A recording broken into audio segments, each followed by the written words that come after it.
Good morning all of students. Good morning sir. आज आप class 12 का चैप्टर नंबर फर्स्ट पहले हमने आपको पढ़ा दिया था चार्ज के बारे में। उससे पहले चार्ज किन किन वस्तुओं में फ्लो होता है, यानी आवेश का किन किन वस्तुओं में प्रवाह होता है और किन किन में नहीं होता है, उसके बारे में पढ़ेंगे। फिर उन वस्तुओं को कैसे चार्ज किया जा सकता है। तो आज आपके टॉपिक है, सबसे पहले पढ़ोगे चालक। क्या पढ़ोगे? चालक। अगला टॉपिक है आपके चालक, यानी इसको कहते हैं कंडक्टर। चालक चालक क्या होता है? जनरल तौर पर आपने देखा होगा, जितने भी जैसे लो या आपके घर में जितने भी वायर हैं, तार है, जितने भी आपके बल्ब हैं, ये सभी तांबा, चांदी, ये सभी कैसे चालक पदार्थ, ठीक है ना। इससे क्या तात्पर्य है कि वह पदार्थ जिसमें आवेश का प्रवाह आसानी से हो जाता है चालक कहलाता है। जैसे तांबा, एल्यूमिनियम, चांदी, लोहा, ये सभी कैसे चालक पदार्थ है। तो चालक की परिभाषा क्या लिखोगे? वे पदार्थ जिनमें आवेश का प्रवाह आसानी से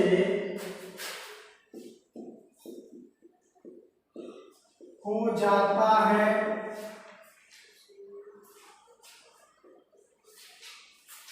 चालक कहलाते हैं।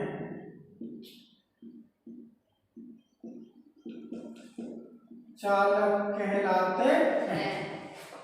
उदाहरण के लिए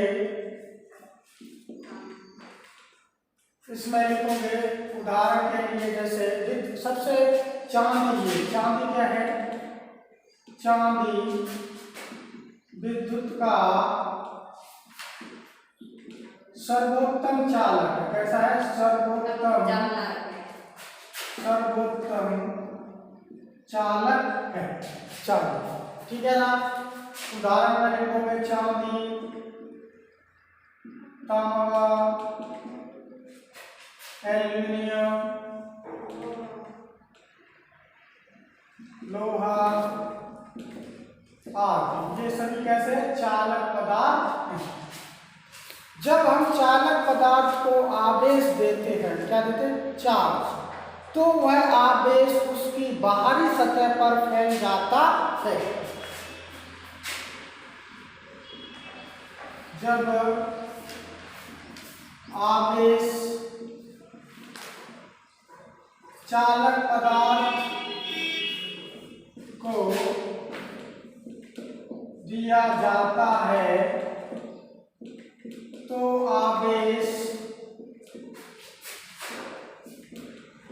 चालक पदार्थ की बाहरी सतह पर फैल जाता है। आपने देखा होगा, जब बरसात हो रही होती है तो बिजली कड़कती है, तो हमको जो भी बस है या आपके गाड़ी है, उसकी खिड़कियां बंद करके अगर आप बैठ जाओगे तो आवेश उस पर गिरेगा। तो चालक पदार्थ की बनी होती है गाड़ी, तो आवेश उसकी सतह पर ही बना रहता है और उसके अंदर जितने भी व्यक्ति बैठे होते वो सभी सुरक्षित रहते हैं। तो चालक जैसे किसी भी वस्तु पर देते तो कहाँ फैल जाता है? उसकी सतह पर फैलता है, ना कि उसके अंदर, ठीक है ना। तो यही कारण है कि चालक सतह को दिया जाता तो सतह पर फैलता है, ठीक है ना। अगली हेडिंग आपकी है कुचालक या विद्युत रोधी। विद्युत रोधी या कुचालक, ठीक है ना। इंसुलेटर, ये क्या होते हैं? वे पदार्थ जिनमें आवेश का प्रवाह नहीं होता है, ठीक है, नहीं होता है, उन्हें हम अचालक या विद्युत रोधी पदार्थ कहते हैं, जैसे प्लास्टिक, रबड़, सूखी लकड़ी आदि कैसी है? अचालक पदार्थ। वे पदार्थ जिनमें आवेश का प्रवाह नहीं होता है,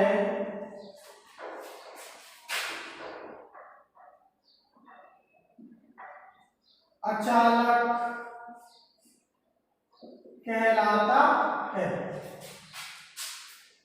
उदाहरण के लिए आप लिख दो प्लास्टिक, रबर,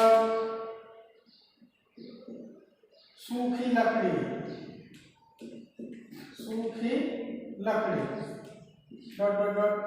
ये सभी कैसे? अचालक पदार्थ। आप देखो प्लास पकड़ते हो तो प्लास में रबड़ लगी होती है, जिसके कारण हमारे हाथ में करंट नहीं आता है। तो ये क्या है? अगर हम कहीं भी करंट आ रहा तो प्लास्टिक या रबड़ या सूखी लकड़ी की सहायता से उसको हम पकड़ें तो वो ये कैसे पदार्थ है? अचालक है, इसलिए इनमें आवेश का प्रवाह नहीं होता है। अब अचालक पदार्थ है या चालक है, इनको कैसे आवेशित किया जा सकता है? तो इनको आवेशित करने के लिए भी विधि है, वो हमारी 3 विधि है। तो आप अगली लिखोगे, ये तो हो गया नॉर्मल चालक या विद्युत रोधी, ठीक है ना। अब इन पदार्थों को कैसे चार्ज किया जा सकता है या आवेशित किया जा सकता है, उसके बारे में हम पढ़ेंगे, ठीक है।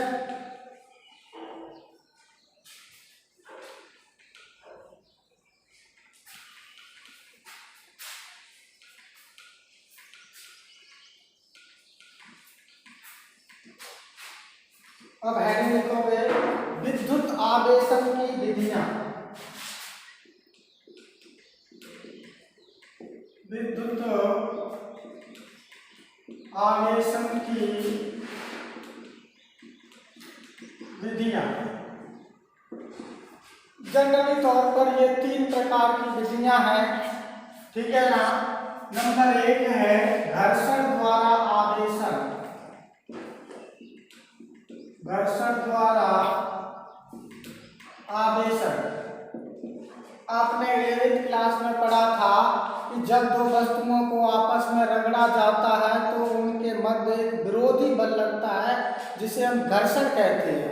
उसी प्रकार घर्षण द्वारा आवेशन आप पढ़ोगे, इसमें क्या होता है?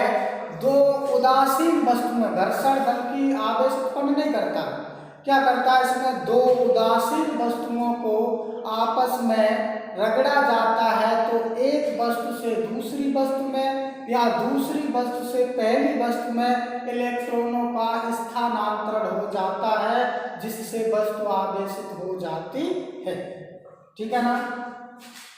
घर्षण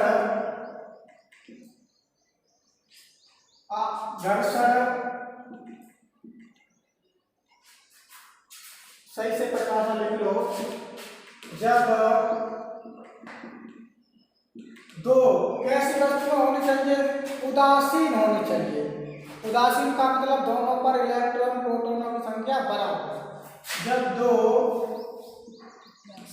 उदासीन या विद्युत रोधी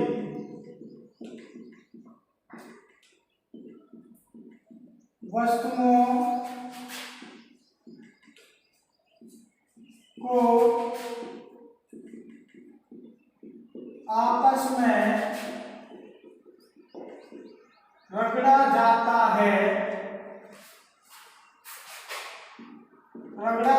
है तो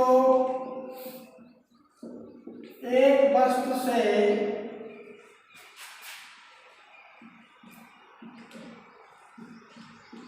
दूसरी वस्तु में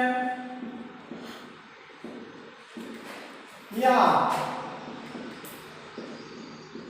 दूसरी वस्तु से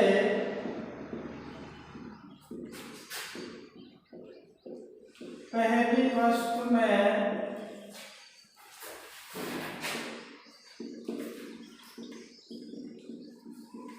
इलेक्ट्रॉनों का स्थानांतरण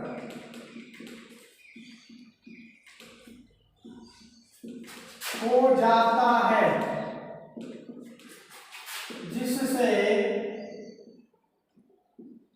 वस्तु आवेशित हो जाती है।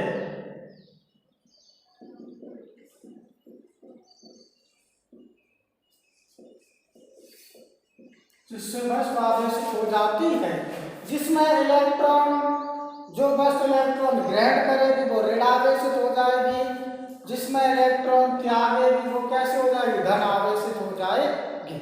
ठीक है ना। ये घर्षण द्वारा जब दो उदासीन वस्तुओं को आपस में रगड़ा जाता है तो एक वस्तु से दूसरी वस्तु में या दूसरी वस्तु से पहली वस्तु में इलेक्ट्रॉनों का स्थानांतरण हो जाता है, जिससे वस्तु आवेशित हो जाती है। ठीक है ना। दूसरी आपकी विधि है चालन द्वारा। चालन द्वारा, ठीक है ना। चालन द्वारा, कंडक्टर, चालन द्वारा। इससे क्या होता है, इस अवस्था में सपोज समझो, पहले हम डायग्राम के माध्यम से आपको समझाते हैं। जैसे ये कोई आवेशित वस्तु है, प्लस चार्ज इस पर है, कैसा चार्ज है, प्लस चार्ज है, और ये इसके वो चालक स्टैंड है, इस पर रखी हुई है। ठीक है। दूसरी ये वस्तु कैसी है, अचालक। अचालक वस्तु है, इस पर प्लस चार्ज है, इस पर नो चार्ज, अनावेशित। अनावेशित, अनावेशित वस्तु कैसी वस्तु है, अनावेशित, कोई चार्ज नहीं है। जब इन दोनों वस्तुओं को आपस में क्या करेंगे, संपर्क कराते, क्या कराते हैं, संपर्क, क्या कराएंगे, संपर्क, प्लस और ये भी प्लस प्लस हो गए दोनों, संपर्क। तो कुछ समय के बाद,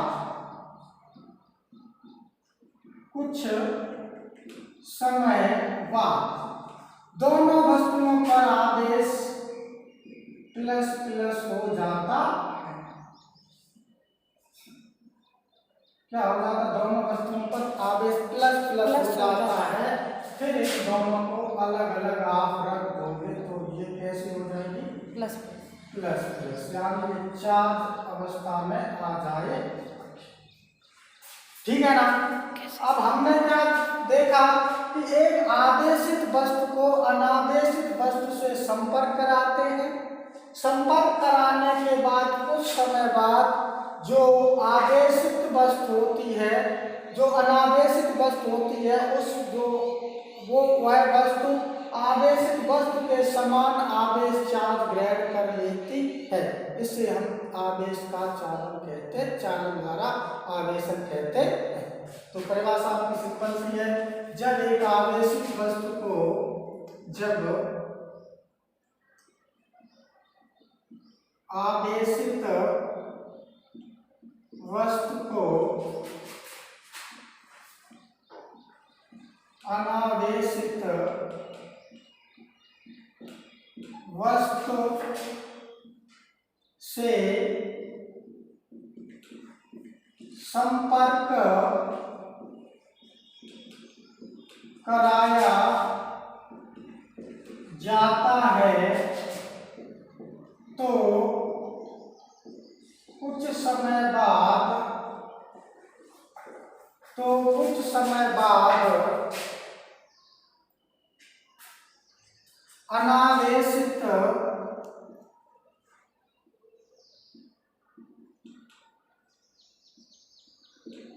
वस्तु भी आवेशित हो जाती है। अनावेशित वस्तु भी आवेशित हो जाती है। ठीक है ना। इसे हम चालन द्वारा आवेशन कहते हैं।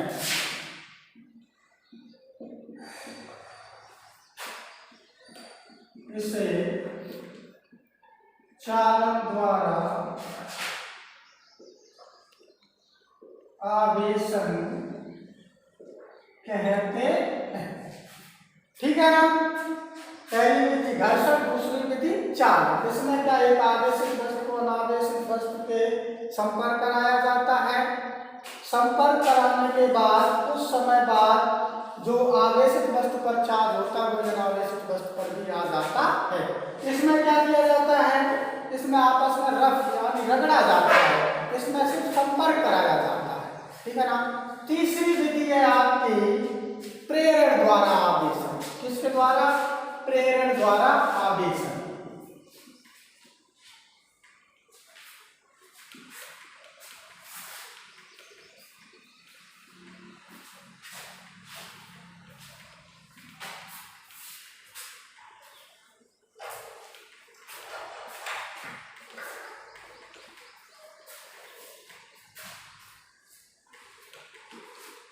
तीसरी हेडिंग में आपके प्रेरण द्वारा आवेशन।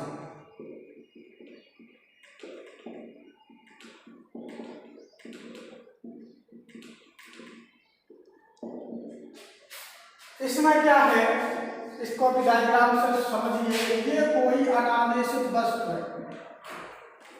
कैसी वस्तु है, अनावेशित। डायग्राम छोटा, ये अनावेशित वस्तु, ठीक है ना। तो इसमें हम जैसे प्लस छड़ है, ये हमारी कौन सी छड़, प्लस आवेश की छड़ है। हम क्या कराते हैं, इसको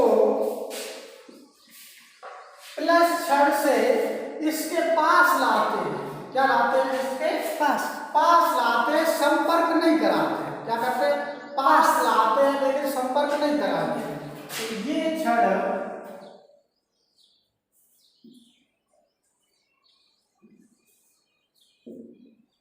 ये छड़ इसके हम पास लाए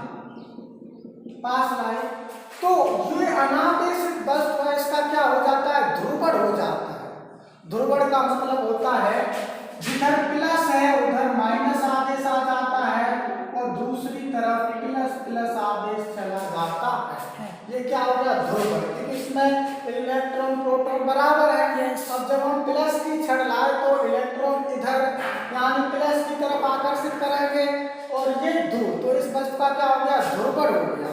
फिर इसको बाद में हम एक तरफ इसका पृथ्वी से संपर्क करा देते हैं।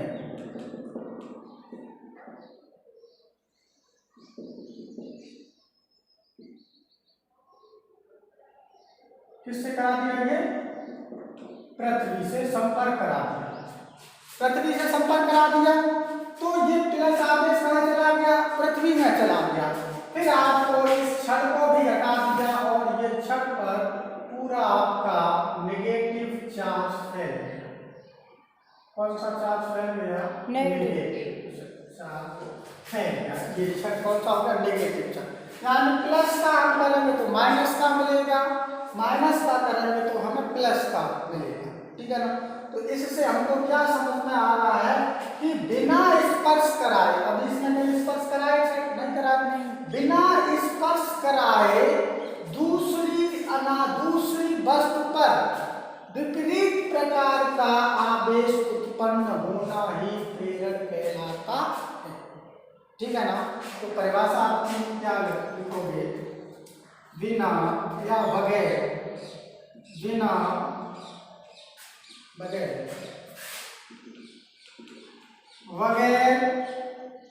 स्पर्श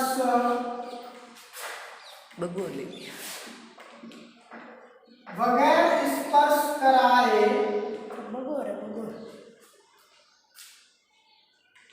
बगैर, ठीक है ना, बगैर स्पर्श कराए, ठीक है ना, ये बिना स्पर्श कराए दूसरी वस्तु पर विपरीत प्रकार का आवेश उत्पन्न करना प्रेरण द्वारा आवेशन कहलाता है। प्रेरण द्वारा